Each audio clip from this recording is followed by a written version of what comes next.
Assalamualaikum warahmatullahi wabarakatuh. Waalaikumsalam warahmatullahi wabarakatuh. Zaman sekarang memang yang sedang viral itu adalah ada oknum habaib yang membangga-banggakan nasabnya kepada Rasulullah. Sekarang saya tanya, kalau seumpama dia itu membangga-banggakan nasabnya kepada Rasulullah, saya tanya dasarnya apa? Kalau seumpama ada yang mengatakan dasarnya Quran, iya ada Quran. Kalau dasarnya hadis, saya tahu hadisnya ada. Tapi dasarnya apa? Ini adalah akibat orang tersebut tidak memahami konteks hadisnya Rasulullah. Ini akibat pemahaman keilmuannya tidak nyambung dengan para ulama. Sanad itu nggak penting matanya saja, tapi yang penting lagi pemahamannya harus nyambung, muttasil. Jangan cuma sanadnya, bukan sekedar qiraatul Qur'annya, tapi fahmul Qur'annya. Itu harus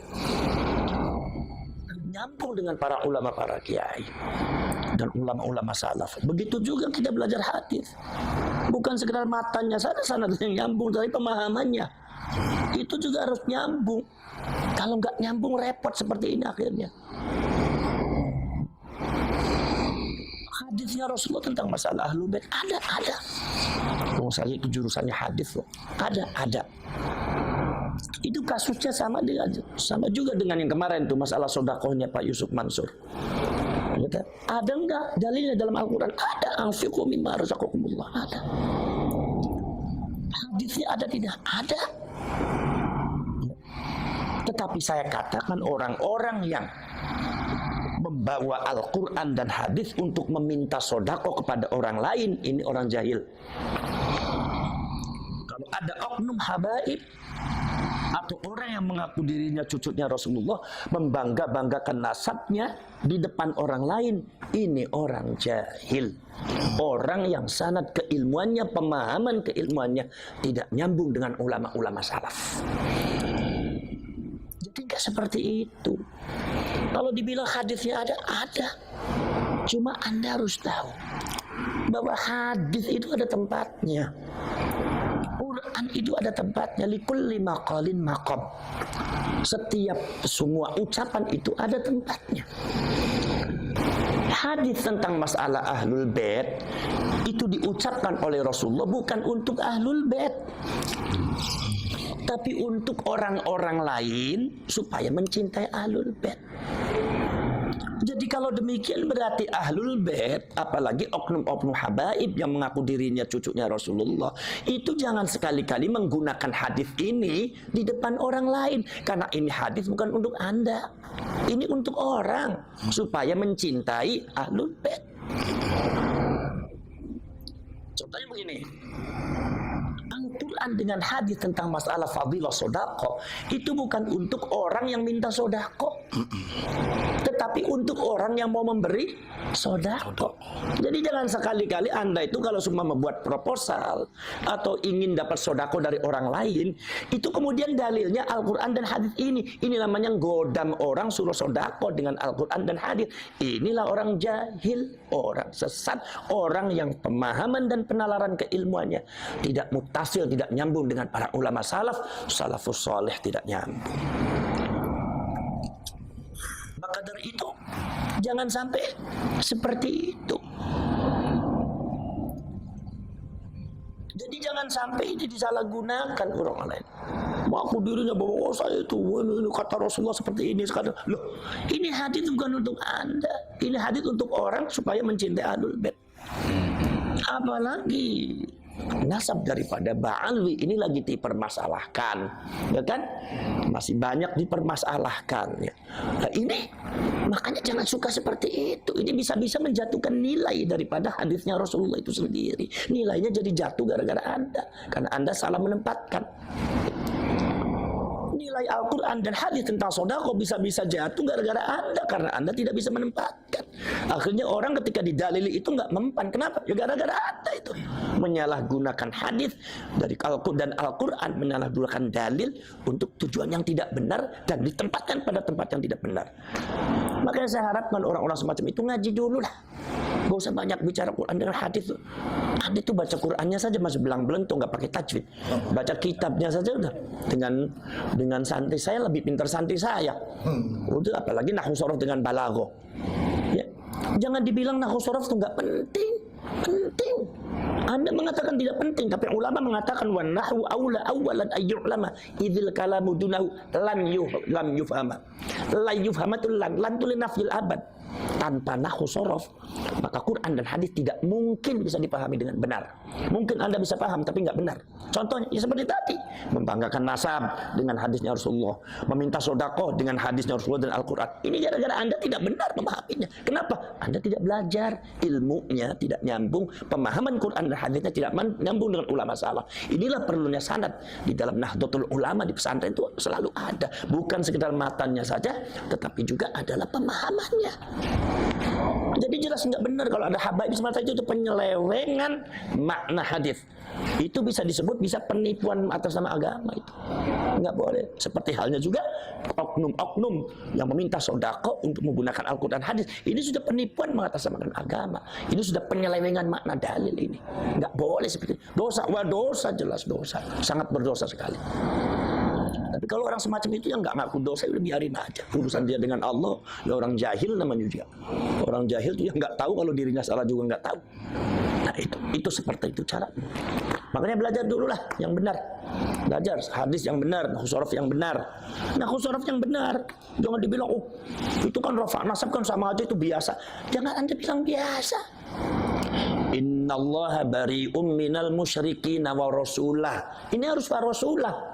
Sesungguhnya Allah dan Rasulnya tidak bertanggung jawab terhadap orang-orang musyrik. Coba kalau dibaca wa rasulih, innallaha bari'um minal musyrikin wa rasulih, jadi sesat. Sesungguhnya Allah tidak bertanggung jawab terhadap orang musyrik dan Rasulnya. Rasulnya berarti sesat. Ini pemahaman salah gara-gara apa? I'rabnya salah. Makanya yang namanya i'rab itu sangat penting di nahwu sorof. Belajar nahwu sorof dulu lah. Kalau Anda itu baca antara fa'il dan maf'ulnya nggak benar, baca bagaimana itu sighat fa'ala yufa'ilu, mana yang harus fa'ala, mana yang harus af'ala, mana yang harus majhul, mana yang maklum. Anda belum tahu, ya udah Anda jangan mendebat para ulama, para kiai lah. Orang jahil Anda tuh. Orang jahil nggak usah bicara, nggak bicara agama, nanti rusak agamanya nanti. Gara-gara Anda tuh.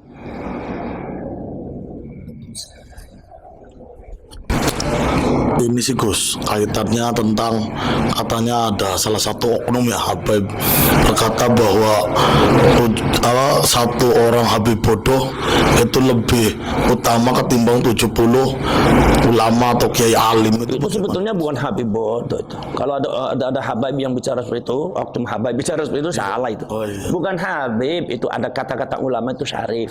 Dan Syarif itu bukan Habib. Syarif ya dari Wali Songo Habib. Syarif Sayyid keturunan Sayyidina Hasan Sudin. Kalau Habib keturunannya dari Habib Alwi. Ba'alwi ini masih banyak diragukan oleh beberapa nakobatul asyraf. Jadi Syarif di sini jangan dimaknakan Habib. Satu. Nomor dua, ini makalah dari siapa? Kalau hadis dari siapa ini?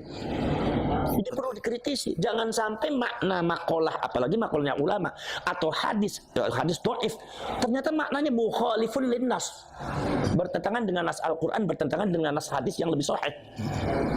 Sekarang saya tanya, Anda tuh belajar sama orang bodoh, belajar apanya? Sampai belajar Al-Quran sama orang yang bodoh akal Al-Quran, belajar apanya? Kira-kira dapat Al-Qurannya benar apa tidak? Enggak. Bacaannya benar apa tidak? Maknanya, fahamannya, pemahamannya benar apa tidak? Belajar jadi bodoh-bodoh, belajar apanya? Bahkan di dalam sejarahnya sanad Ali dipegang oleh Imam Syafi'i itu lebih kuat daripada sanad yang dipegang oleh Imam Malik dalam kitab Muwatta'nya.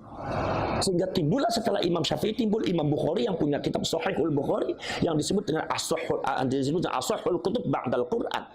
Artinya bukan Muwatta'. Apakah ini berarti Imam Bukhari kurang ajar sama Imam Malik? Imam Malik bukan seperti itu.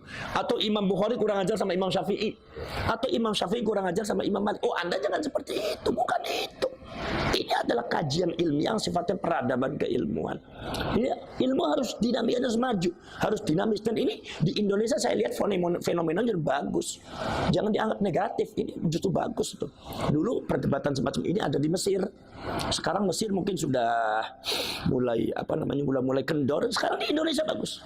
Walaupun yang perdebatannya sangat luar biasa. Karena apa? Karena menyangkut implikasi dari ketika Kiai Imad mengatakan seperti itu, maka implikasinya membatalkan seluruh nasabnya para habaib. Itu kan begitu. Dan itu menurut saya nggak jadi masalah.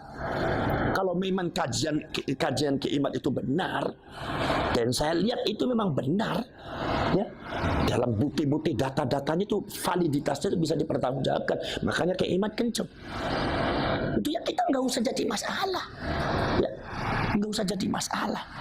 Sekarang begini, Imam Syafi'i dengan Imam Malik, bahkan Imam Ahmad bin Hanbal, Imam Ahmad bin Hanbal disuruh ijtihad sama Imam Syafi'i. Ya Ahmad ijtihad, ijtihad kamu Ahmad. Imam Ahmad bingung gimana saya harus berbeda pendapat dengan guru saya, apakah sul adab atau tidak. Kata Imam Syafi'i, ijtihad Ahmad, ijtihad, jangan sama dengan saya. Akhirnya Imam Ahmad berijtihad dengan sekuat tenaga, barulah mendapatkan hukum-hukum yang berbeda dengan gurunya. Betapa luar biasa Imam Ahmad. Apakah Imam Ahmad itu kemudian ketika mengatakan Imam Syafi'i dalam hal ini guru saya salah, apa itu kurang ajar? Enggak. Apa itu sul adab? Oh tidak. Itu hal ilmiah. Seperti masalah tayamum, bagaimana Imam Malik dengan Imam Syafi'i berbeda. Bahwasanya kata Imam Syafi'i, Imam Malik itu karena riwayatnya belum banyak datang di Imam Malik tuh. Riwayat masalah tayamum itu datang banyak lengkap ketika saya datang.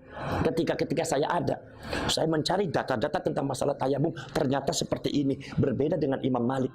Berbeda pada waktu di guru saya belum lengkap ini hadisnya. Itu bukan berarti Imam Syafi'i itu sul adab terhadap Imam Malik, bukan, jangan dimaknai seperti itu. Ini bicara masalah agama, ini bicara masalah konteks ilmiah. Jadi kalau Anda bantah saja secara ilmiah, nggak usah jangan pakai narasi kebencian, kemudian juga dengan pakai podcast yang nggak benar. Anda datang ke Kiai Imad ngadakan debat ilmiah, saksinya mana? Tapi kalau debat saya minta ya lawannya yang selevel gitu. Kalau lawannya ya Allah, yang lawannya yang datang itu ada yang dari Lampung itu, atau yang dari apalagi sumama yang lawannya itu sumama Bahar bin Smith itu, ya itu ya bukan levelnya Kiai Imad, mohon maaf. Itu ngaji kitabnya juga karu-karuan. Kiai Imad tuh karyanya saja 17 udah bagus. Saya yang alhamdulillah saya juga sudah menyelesaikan S3 tahun 2009 itu. Saya tahu persis. Beliau orang pintar dan ilmiah sekali. Jadi lawannya jangan itu. Jadi lawannya bagaimana? Lawannya saya minta Kiai Imad kalau sumama diajak debat ya sama orang-orang yang kredibilitas keilmuannya tidak ada, jangan mau. Buat apa debat dengan orang jahil? Ya omongannya nggak karuan, akhirnya jadi fitnah. Namanya orang jahil kan ngomongnya kadang-kadang keras, kasar, kadang nggak bagus. Sayang keimannya, sayang keilmuannya. Debatlah dengan orang yang kredibilitasnya terjamin, minimal dengan Robitoh Alawiyah, ulama-ulamanya. Kumpulkan, debat di situ. Itu namanya ilmiah, itu bagus. Kalau semua dekat dengan orang-orang yang ya Allah, ya mohon maaf itu. Saya juga bisa membaca dari karakternya, dari cara bicaranya. Ini orang nggak ilmiah, ngapain juga keimat debat dengan orang semacam itu. Orang jahil nggak usah diladeni. Kalau orang jahil itu nggak usah, itu nggak ada manfaatnya, biarin aja. Di atas ada Allah Subhanahu Wa Taala. Nggak usah jadi pikiran dan jadi apa. Yang penting keimat tetap pada itu. Dan saya dukung ya perjuangannya keimat tuh. Kalau memang itu, karena apa? Karena ini persoalannya bukan masalah persoalan keimat. Kalau Anda mengatakan itu masalah keimat, oh bukan, Anda salah paham. Itu sejak dulu sudah ada, sejak zamannya abad ke-8 Imam Fakhruddin Ar-Razi sudah menyatakan bahwasannya Sayyid Ahmad tidak memiliki orang yang bernama anak yang bernama Abdullah. Sehingga pada waktu abad ke-13 Syarif Abdul Rafiq, penguasa Hijaz ketika itu dari Syarif Al-Hasani, itu melarang kaum Ba'alwi memakai nama Sayyid dan Syarif. Kenapa melarang? Karena beliau raja. Itu berarti kan sebelumnya sudah ada kajian, berarti kan sudah ada polemik, dan itu karena itu sudah ada ketetapan. Satu. Nomor selanjutnya yang terbaru di antara adalah salah satu naqib daripada Naqobatul Ashraf yang ada di Mesir. Itu salah seorang syarif yaitu Al-Hasan itu juga mengatakan ada ibtalun nasab li ali Ba'alwi, membatalkan nasab bagi keluarganya Ba'alwi dengan catatan-catatan secara ilmiah. Itu seorang nakib, beliau seorang nasabah dari Nakobatul Ashraf yang ada di Mesir. Bahwa itu nasabnya Ba'alwi, kesimpulannya nasabnya Ba'alwi dari beberapa faktor-faktor yang sudah saya jelaskan, katanya nasabnya Ba'alwi itu adalah batilun ghairu sahihin, sudah batil ghairu sahih lagi. Anda darahnya siapa? Darahnya Rasulullah. Akhlaknya kan seperti ini. Anda seperti itu. Apa betul Anda darahnya Rasulullah? Apalagi Anda sejarahnya seperti ini. Apalagi Anda secara nasab Anda seperti ini. Sementara Anda perilakunya seperti ini. Jangan-jangan itu benar bahwa Anda itu bukan cucunya Rasulullah. Jangan-jangan itu benar bahwa Anda itu adalah orang Yahudi yang sukanya memberontak. Jangan sampai masyarakat punya asumsi seperti itu. Adakan transformasi secepatnya. Jadi masyarakat Ba'alwi, udah kami diakui sebagai nasabnya Rasulullah atau tidak, udah kami yang penting berilah kiprah yang positif terhadap negara Indonesia, bangsa Indonesia. Jangan buat kekacauan, jangan buat kegaduhan, jangan menanamkan hal-hal yang tidak baik, jangan meracuni masyarakat untuk benci kepada ini, benci kepada ini, benci kepada ini. Apalagi mengucapkan kata-kata yang tidak sopan. Mana ada cucunya Rasulullah bicara seperti itu. Jadi akhirnya masyarakat sudah asumsi udah jelek bahwa oh ini akan seperti, oh berarti seperti ini, berarti karena fa innal irqa dassas, yang namanya darah itu meresap. Anda resapannya dari siapa? Kalau dari Rasulullah akan seperti ini. Kana akhlaquhul Quran, akhlaknya Rasulullah adalah Al-Quran. Ya kan, Rasulullah dibanggakan oleh Allah Subhanahu wa taala, fa innaka la'ala khuluqin azim. Akhlaknya Rasulullah menonjol ke akhlaknya, maka yang meresap kepada anak cucunya adalah akhlaknya. Kalau Anda akhlaknya mukhalifun lir Rasul, ada seorang laki-laki mengaku dirinya di dalam dirinya ada darahnya Rasul, tapi akhlaknya, sifatnya, tingkah lakunya, pola hidupnya bertentangan dengan Rasul, siapa yang mau percaya? Dasasnya kemana ini? Ya. Jadi seperti itu. Jadi masalah keimat ya ilmiah saja. Bukan berarti keimat itu menabrak ini. Ilmiah aja, ada ilmiah aja. Karena apa? Karena masalah itu bukan masalah keimat aja, itu masalah dari dulu sudah ada. Itu masalah. Jadi Anda jangan mengatakan itu masalah keimat, bukan, dari dulu sudah ada. Cuma keimat itu hanya memunculkan tesisnya. Jadi tesis ilmiah. Jadi Anda kalau mau mendebat ilmiah lewat keimat, yang Anda debat bukan sekeimat saja, termasuk Imam Fakhruddin Ar-Razi, Syarif Aun Rafiq dan ulama-ulama Hijaz zaman dulu termasuk Nakobatul Ashraf. Kalau memang ilmiah silakan bertahankan. Ya. Jadi jangan menjelekkan dengan narasi-narasi kurang bagus. Menurut saya ini perkembangan sebetulnya keilmuan yang sangat baik sekali untuk rakyat Indonesia. Sehingga rakyat Indonesia semakin dewasa dan semakin pintar. Terus ya.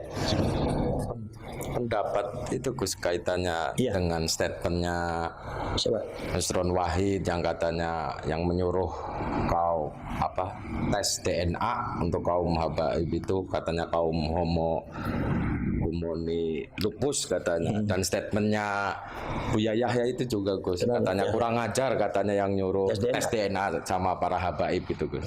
Sekarang saya tanya yang saya sama yang bersangkutan dasarnya apa?